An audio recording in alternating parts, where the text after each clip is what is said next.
should we run? Suddenly I felt something grab my leg with force and tried pulling me down into the water. I kicked.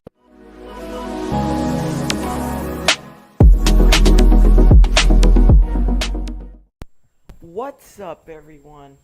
Logan here, and today I'm going to be reacting to another video for you guys. So I am going to be reacting to another Mr. Nightmare video. Today I am going to be reacting to Mr. Nightmare 5 Scary True Pool Horror Stories.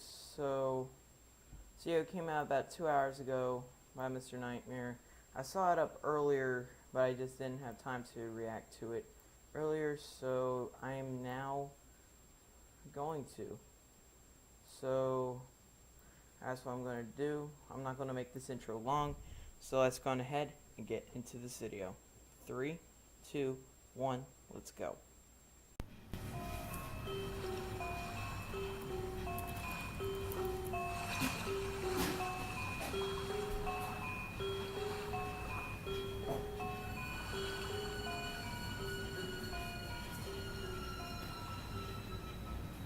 It was approaching the end of summer, and my friends and I wanted to do some cool, mischievous things before going back to school.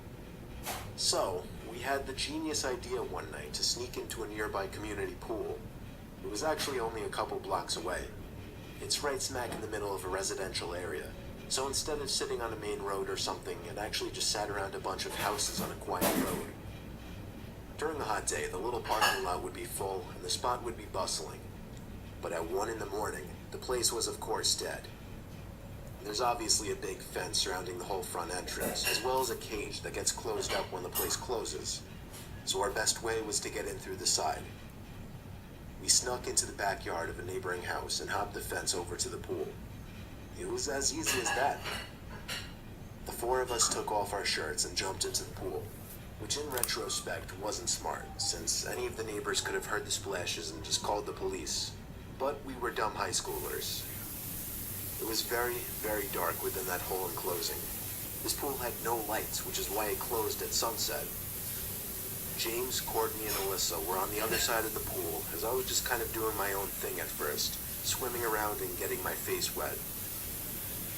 I saw Alyssa get out of the pool shortly after and run away. I swam over to see what was going on. She was just going to the water fountain, though. The 3 of us just bopped around in the water for a bit, and eventually we heard Alyssa jump back into the pool from the other side. It was too dark to see much more than her black hair covering her face. But just then we heard Alyssa playfully call something to us as she was walking back to the pool. The 3 of us in the pool looked at each other. I know they were doing the same thing as me, counting heads. There were 3 of us on this side of the pool, and here came Alyssa walking over to our side. So who was that on the other side? Alyssa got in, but the 3 of us were distracted, looking at the head bopping around the water across the pool. James said across the pool, "Who is that?" Not even 2 seconds later, the head went underwater and disappeared from view. We took this time to whisper to each other, mostly things like, what should we do? What if that's security? And should we run? Suddenly I felt something grab my leg with force and tried pulling me down into the water. I kicked, splashed, and yelled for help. James came over to pull me out of the pool, while the girls were already running for it, screaming. It wasn't until I got to the stairs of the pool that the grip on my leg was released and I was free. We hopped the same fence we climbed over to get in and ran all the way back to Alyssa's house. I was convinced that whoever that was a security guard. That is, until they literally tried to pull me under the water. We don't know what to think. There are a few possibilities.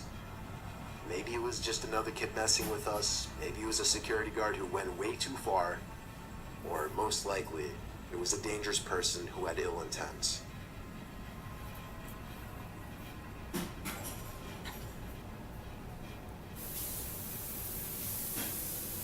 It was an ordinary day like any other.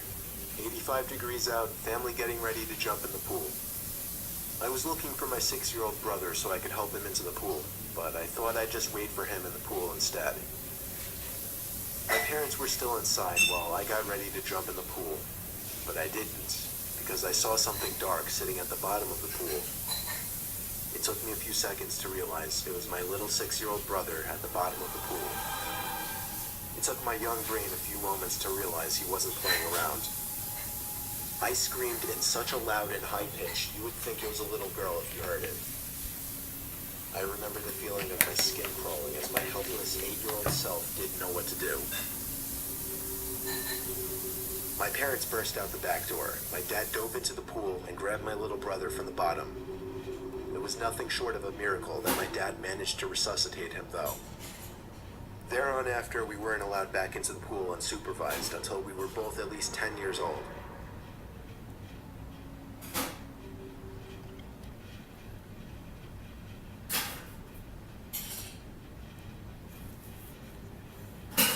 Guys, that was one of the shortest I stories. remember waking up from a deep sleep and looking at the clock, seeing it was around 2 in the morning, when I heard splashes coming from my pool in the backyard.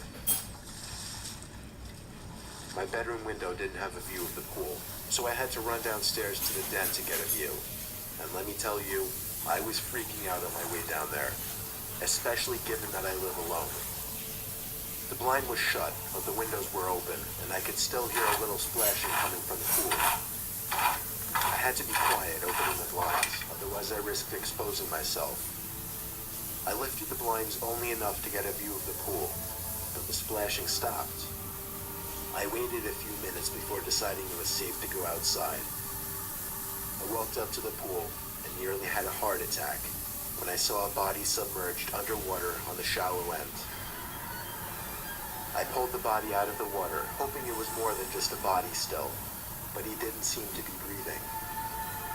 I looked around my yard in a panic, and by an off chance, caught a glimpse of somebody standing in my bushes. I ran back inside of my house and called 911. The police arrived surprisingly quickly and followed me to the backyard to find nothing but an empty pool. The body was gone, and so was the person standing in my bushes.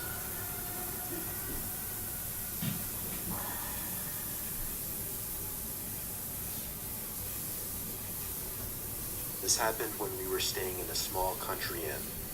It was a family trip to some distant resort where our extended family would be meeting us. It was such a long drive, however, that we needed to stop for the night. The inn was across the street from some big fruit stand and some crops. Other than that, it was thick forest in every direction. There were a couple other cars parked in the parking lot, so we weren't the only ones. We arrived there after eating dinner at some small diner, so the day was basically over. The sun had set, but it was still early and we didn't know what to do, so we decided to hop in the pool that the inn surprisingly had. There was no one around to stop us, so as far as we knew, it was allowed. We kind of just played typical pool games that we played ever since we were little kids, like Shark. We thought it being dark made it more fun, even though it was kind of creepy being surrounded by nothing but forest for miles. For whatever reason, I was peering over to the woods. There was a guy just standing by a couple trees. He didn't appear to be attempting to hide or anything. It was blatantly obvious he was glaring over to us. I did a little side head nod to my brother to let him know what I saw. He looked over and said, "Jesus Christ, that's creepy." The man then walked over to the poolside and took a seat on one of the lounge chairs. He just looked at us and said, "Wonderful night for a swim, huh?" And then a pretty off-putting chuckle. My brother and I did our little fake polite laughs and said, "Yeah." Meanwhile, all that we were thinking was, alright, it's time to get out of the pool. But I guess we didn't want to make it obvious that we were leaving because of him. It was so painfully uncomfortable that my brother and I didn't even speak to each other. Then the man got up, still watching us, and walked over literally to the edge of the pool, and just stood there looking down at us. Eventually I asked if he worked with the hotel, and he completely ignored my question. That's when things got really uncomfortable. I whispered to my brother we should go.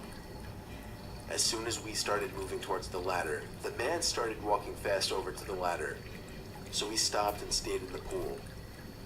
We played it off like nothing about it was weird, but my heart was racing, and I knew my brother's was too. The pool had stairs on one side as well, but as we tried to make our way over to them, the man seemed to inch his way to the stairs too. We were trapped in there, not knowing what he was planning, but by some stroke of luck, our dad appeared from behind the corner of the building, calling us to come out of the pool. We both screamed help and accused the man of trying to hurt us. Our dad, who was much taller than the man, sized him up, pushed him, yelled at him, and threatened to call the police. I remember the man didn't say anything in response. He just walked away slowly as my dad yelled curse words at him. His reaction to us was that he had intentions of doing something wrong, like God forbid, kidnapping us.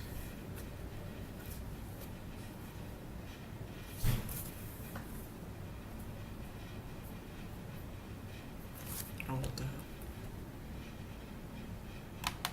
going to share a very disturbing memory from my early years. My name is Daniel. When I was 6, maybe 7 years old, our family lived in New Jersey. Our old house was on a very quiet street. We had the same next-door neighbor living next to us for as long as I was alive. One hot day when it was just my dad home, the neighbor came over and introduced himself to me as Paul. He asked my dad if he could take me to his pool, and from what I remember, he seemed very genuine and nice. I guess that's why my dad let me go with him. I remember hopping around on the shallow end of his pool, and he swam in the deeper end, watching me the whole time, smiling. He asked me questions like where I go to school, what I do for fun, what shows do I like, and so on.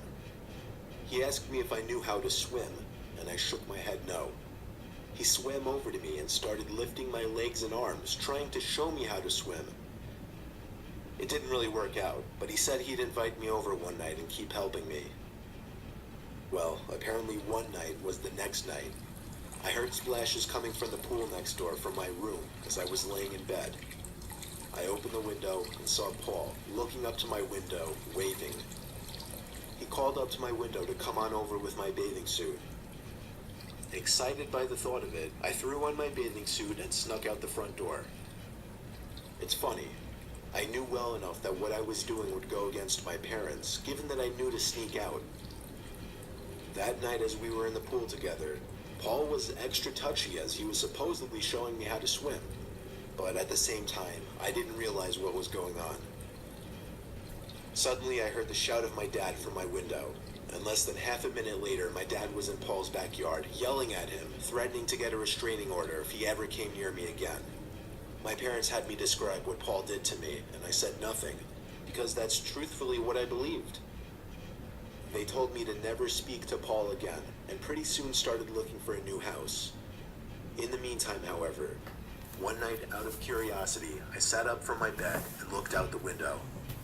There was Paul, standing in his pool, looking up at my window, waving me over once again, but also putting his finger on his lips, meaning to be quiet. I shut the blinds and ignored him, listening to my parents. A few nights later, around the same time, there was a knock at the window. Or at least I thought it was a knock at first. It just sounded like a loud thump. Then there was another one. I opened my window and saw Paul down below in our backyard.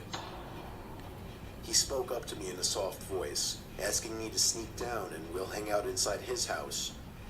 I shut the window and went straight to my parents' room and told them. My mom screamed at my dad to go break Paul's neck. My mom held me in her arms as she got on the phone with the police. Meanwhile, we both heard my dad yelling incomprehensible things outside. Paul was arrested for attempting to lure a child. I don't know much else about what happened though, because the next day, my mom and I stayed with my grandma until we moved to a new house. I never really talk about this with my parents, only because it's very uncomfortable to talk about. And it's also just a painful memory. It would be for me. Alright guys, so that's going to be it for this video. Thank you all very much for watching. Make sure to like, comment, and subscribe. Subscribe for more content, and I guess I'll see y'all later. Peace out.